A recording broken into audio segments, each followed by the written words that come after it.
हाय, मेरा नाम जेन है। मेरा क्रिस्टोफ नाम का एक नेबर है। हम पहले बस दोस्त हुआ करते थे, लेकिन थोड़े टाइम पहले ही हमने डेट करना शुरू किया था। उसके साथ टाइम स्पेंड करना मुझे बहुत अच्छा लगता था। वो मुझे कई सारे अलग अलग गिफ्ट्स देता था और उसे पता था कि मुझे कैसे खुश करना है। एक दिन हम एक कैफे में गए। हम लाइन में खड़े थे कि तभी क्रिस्टोफ को एक कॉल आ गई। वो बातचीत में बिजी था, इसलिए मुझे ऑर्डर करना पड़ा। जो लड़का मेरा ऑर्डर ले रहा था वो काफी हैंडसम था और मैंने उसे देखकर प्यार से स्माइल की। Beautiful girls like you get an extra portion of French fries.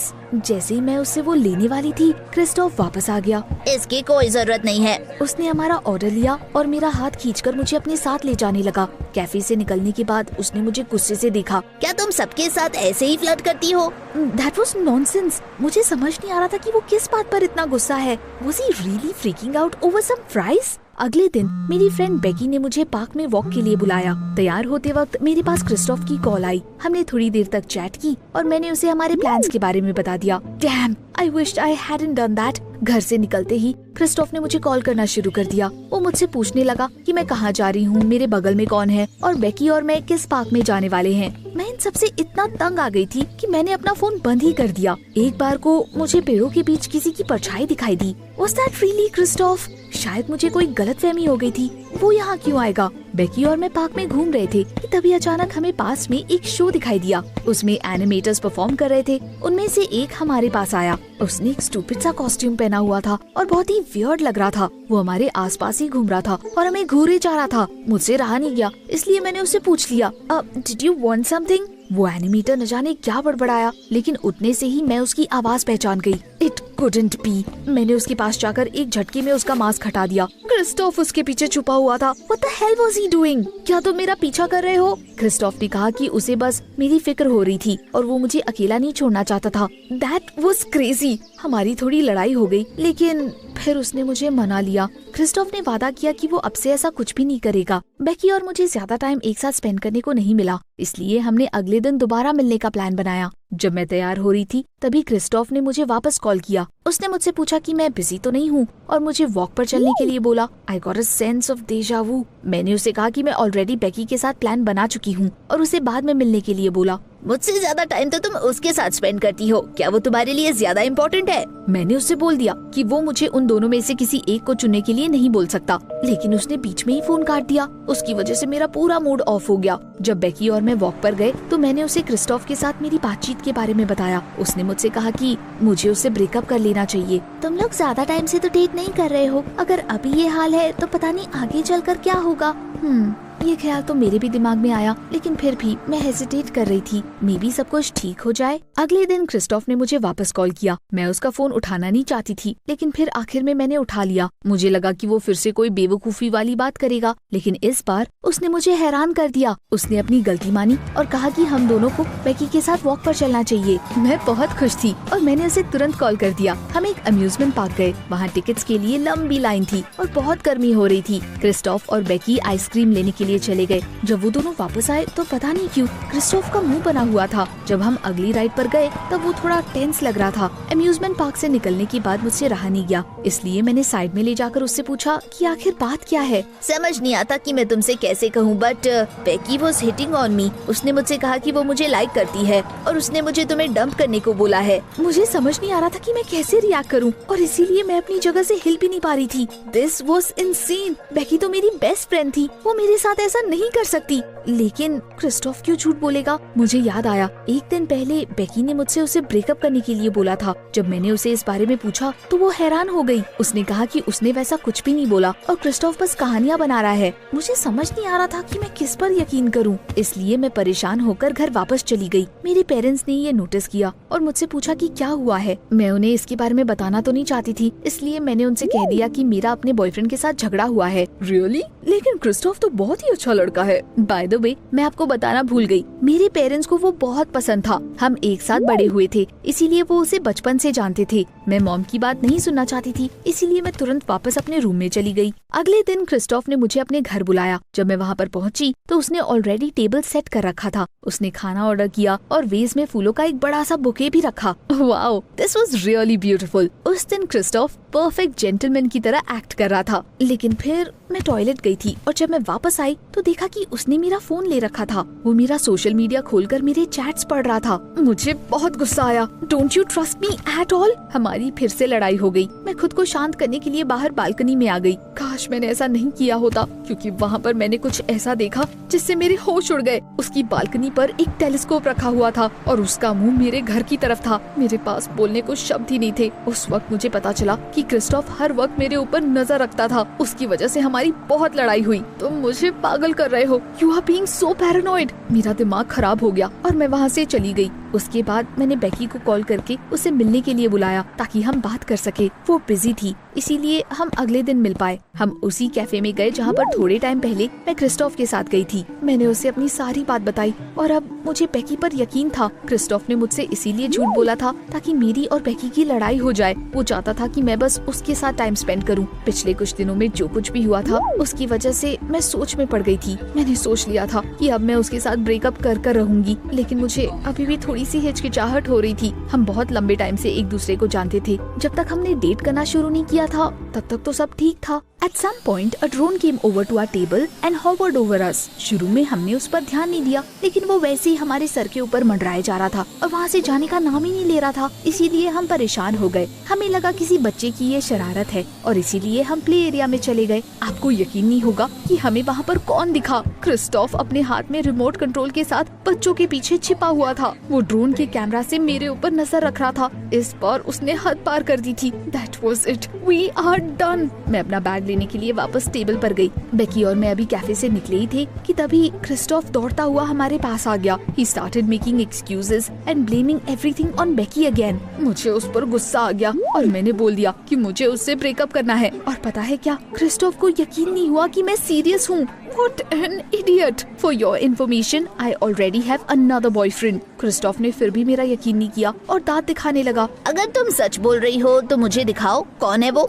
मैंने कैफे के चारों तरफ देखा। अचानक मुझे एक जाना पहचाना कैशियर दिखाई दिया, वही जो उस दिन मुझे फ्री फ्रेंच फ्राइज दे रहा था। मैंने उसकी तरफ इशारा किया। There he is. उसके तुरंत बाद मैंने अपनी लाइफ की सबसे क्रेजी चीज की। I quickly walked up to that guy, pulled him closer and kissed him. सभी लोग बिल्कुल हैरान थे, यहाँ तक कि वो लड़का भी। लेकिन फिर भी उसने इस नाटक में मेरा साथ दिया। उसने मेरी कमर पर अपना हाथ डाला और क्रिस्टोफ को देखकर मुस्कुराने लगा। आपको देखना चाहिए था उस वक्त वो कितने गुस्से में था। उसके बाद बेकी और मैंने थोड़ी देर और कैफे में हैंग आउट किया। हैरानी की बात तो ये है कि जब हम बाहर निकलने वाले थे तो वो कैशियर दौड़ता हुआ हमारे पास आया। उसने अपना नाम लूक बताया और कहा कि वो मेरी सिचुएशन समझता है, इसीलिए अगर जरूरत पड़ी तो वो दोबारा उस नाटक में मेरा साथ देगा। That was so nice of him. मुझे शक था कि क्रिस्टोफ इतनी आसानी से तो मेरा पीछा नहीं छोड़ने वाला, इसीलिए मैं राजी हो गई। मैंने लूक की हेल्प के लिए उसे थैंक्स कहा और हमने नंबर्स एक्सचेंज किए। उसके बाद बेकी और मैं शॉपिंग पर चले गए और फिर थोड़ी देर इधर उधर घूमने लगे। उस दिन मैं थोड़ी देर से घर पहुंची और तुरंत मुझे कुछ आवाजें सुनाई दी। Did we have guests? जैसे ही मैं लिविंग रूम में गई, मुझे अपनी आंखों पर यकीन नहीं हुआ। क्रिस्टोफ टेबल पर बैठकर मेरे पेरेंट्स के साथ गप्पे लड़ा रहा था। असल में मेरी मॉम ने उसे डिनर पर इनवाइट किया था। What a disaster! Was she kidding me? Gene, आओ हमारे साथ डिनर करो।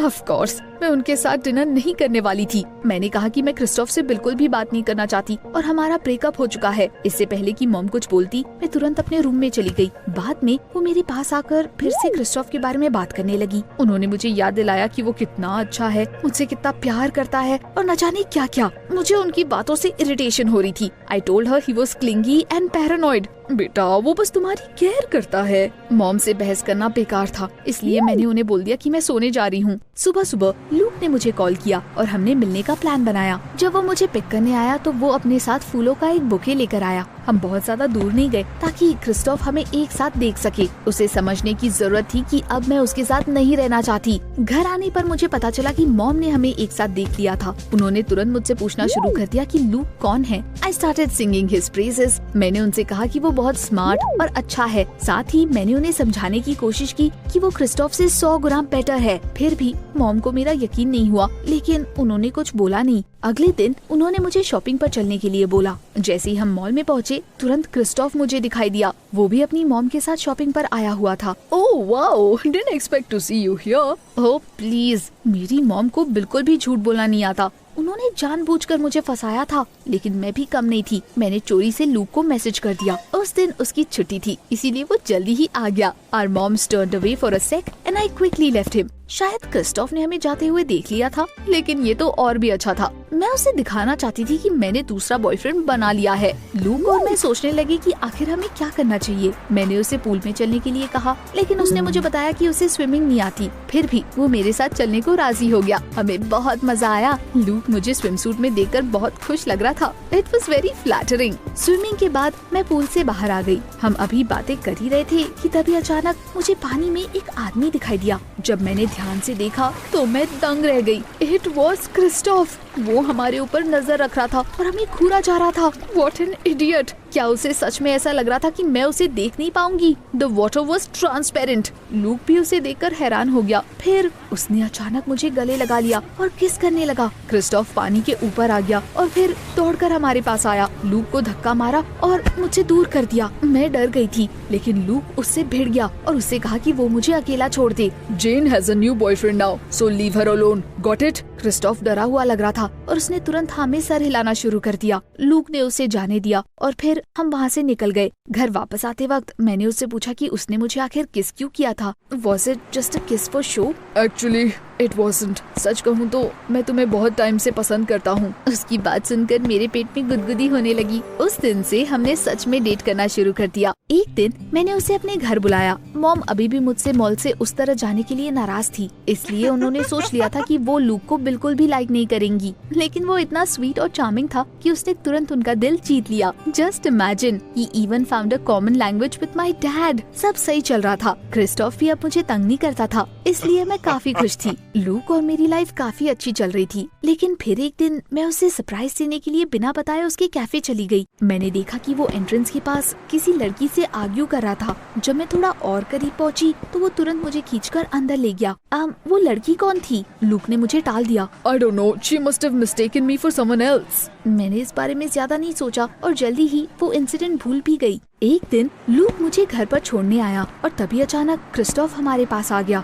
जेन, तुम्हें इस लड़के पर भरोसा बिल्कुल नहीं करना चाहिए। ये तुमसे कुछ छिपा रहा है। मेरे पास प्रूफ है। क्रिस्टोफ फिर से शुरू हो गया था। मैं उससे तंग आ चुकी थी। क्रिस्टोफ की बात सुनकर लूक आग बबूला हो गया। He told Christoph to leave us alone and said it was his final warning. उससे पहले मैंने लूक को कभी इतना गुस्से में नहीं देखा था। पूल वाले इंसिडेंट के दिन वो उतना ज्यादा गुस्से में नहीं था। क्रिस्टोफ वहाँ से चला गया, लेकिन अगले दिन उसने फिर से मुझे कॉल किया। वो वापस मुझे कन्विंस करने लगा कि लूक कोई गड़बड़ आदमी है। मैंने उसकी बातों से तंग आकर उसका फोन काट दिया, लेकिन क्रिस्टोफ इतनी आसानी से हार मानने को बिल्कुल भी तैयार नहीं था। जल्दी ही वो मेरे घर चला आया और उसकी बात सुनने को कहने लगा। मैंने लूक को कॉल करके बोल दिया कि क्रिस्टोफ फिर से मुझे परेशान कर रहा है। Well, now he's asking for it. कुछ देर बाद पुलिस की कार मेरे घर के सामने आकर खड़ी हो गई। उसमें से लूक और एक पुलिस वाला बाहर निकले। पुलिस वाले ने क्रिस्टोफ के पास जाकर कड़क आवाज में उससे बोला, लड़की का पीछा करते हो? You are coming with me. Christophe का चेहरा सफेद पड़ गया। मुझे कुछ समझ नहीं आ रहा था कि वहाँ पर क्या हो रहा है।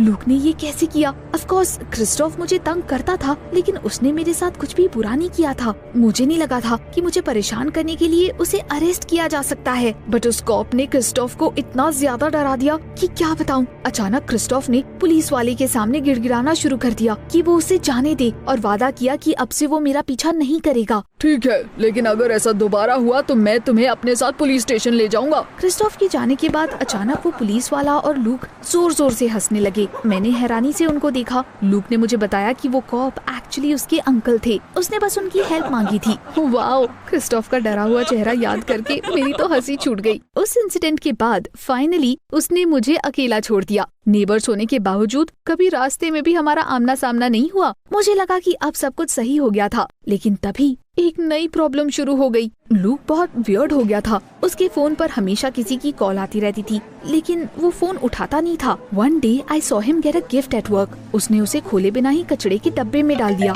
जब मैंने उससे इसके बारे में पूछा तो लूक ने मुझे कुछ नहीं बताया। एक दिन हम ऐसे ही टहल रहे थे कि तभी अचानक मुझे एक लड़की दिखी जो जानी पहचानी सी लग रही थी। बट ऑफ कोर्स मैंने उसे उस दिन लूक के साथ कैफे में देखा था। But then he said that she had mistaken him for someone else. वो लड़की हमारी ही तरफ आ रही थी। जैसे ही लूक की नजर उस पर पड़ी, उसने मेरा हाथ पकड़ा और मुझे दूसरे डायरेक्शन में खींचना शुरू कर दिया। ये तो साफ था कि वो नहीं चाहता था कि हम दोनों मिले। अब मुझे इस बात का यकीन नहीं था कि वो दोनों एक दूसरे को नहीं जानते। हाँ, और मुझे शक होने लगा शायद लूक सच में मुझसे कुछ छुपा रहा था। मैंने बेकी की एडवाइस लेने का सोचा और उसे सारी बात बताई। उसे भी लगा कि लूक कुछ अजीब बिहेव कर रहा है। बाय द वे, क्या तुमने क्रिस्टोफ के बारे में कुछ सुना? जब से उसका पैर टूटा है वो घर से बाहर ही नहीं निकला। मैं बहुत डर गई और अचानक मेरे दिमाग में एक बुरा ख्याल आया। Was it Luke's doing? मुझे याद आया कि क्रिस्टोफ किसी प्रूफ की बात कर रहा था। What if he'd been lying? मैंने इसका पता लगाने का फैसला किया और इसीलिए उसके घर गई। क्रिस्टोफ टूटे हुए पैर के साथ अपने बेड पर पड़ा हुआ था। मैंने उससे एविडेंस के बारे में पूछा और उसने मुझे कुछ फोटोज दिखाई। उन फोटोज में लूक उस लड़की के साथ था। She was hugging him, kissing him on the cheek, holding his hand. मैं बिल्कुल शॉक थी। So that was what Luke was hiding from me. मुझे बहुत दुख हुआ और मैंने उससे ब्रेकअप करने का फैसला ले लिया, लेकिन मैं अभी भी उसी के मुंह से सच्चाई सुनना चाहती थी। मैंने उसके पास जाकर उसे वो पिक्चर्स दिखाई और सच्चाई बताने को बोला। लूक अपसेट और गिल्टी लग रहा था। आई एम सॉरी, मैंने तुमसे झूठ बोला। मैं इसे जानता हूँ। This is Angela, my ex girlfriend. वो मुझे अकेला नहीं छोड़ रही थी। हमारा 1 महीने पहले ब्रेकअप हो चुका है, लेकिन वो अभी भी मेरा पीछा करती है। Our situations were so similar, so I immediately felt sorry for you and wanted to help. जैसे उसने मुझे सच्चाई बताई, न जाने कहां से एंजेला वहां पर आ गई। She started screaming and accusing me of stealing her boyfriend. What a psycho! Look और मैं तुरंत घर के अंदर चले गए। ये साफ था कि लूक सच बोल रहा था। मैं बेकार ही इतनी परेशान हो गई और उस पर शक करने लगी। I asked him about Christoph and his broken leg just in case. शुरू में लूक हैरान हो गया, लेकिन फिर हंसते हुए उसने बोला कि उसकी टांग किसी ने नहीं तोड़ी। बाद में हमारे म्यूचुअल फ्रेंड से मुझे पता चला कि क्रिस्टोफ का पैर बाइक से गिरने की वजह से टूटा था। हाँ, उसके बाद भी एंजेला थोड़ी टाइम तक लूक को परेशान करती रही। वो उसके घर के पास उसका वेट करती थी और हर जगह हमारा पीछा करती थी। उसने मुझे धमकियों भरे लेटर्स भी भेजे, लेकिन फिर एक दिन वो गायब हो गई। लूक और मैंने चैन की सांस ली, लेकिन हम थोड़े हैरान भी थे। और फिर एक दिन अचानक हमें पता चला कि उसने हमें अकेला क्यों छोड़ा था। You wouldn't believe what happened. मैं और लूक बालकनी में खड़े हुए थे और तभी अचानक हमें एंजेला दिखाई दी। वो क्रिस्टोफ के साथ उसके घर पर थी और वो दोनों किस कर रहे थे। लूक और मुझे अपनी आंखों पर यकीन नहीं हुआ। Christophe must have found her after taking all those photos. What a couple! वो दोनों एक दूसरे के लिए परफेक्ट है। Do you know anyone like Christoph and Angela? हमें नीचे कमेंट्स में बताएं।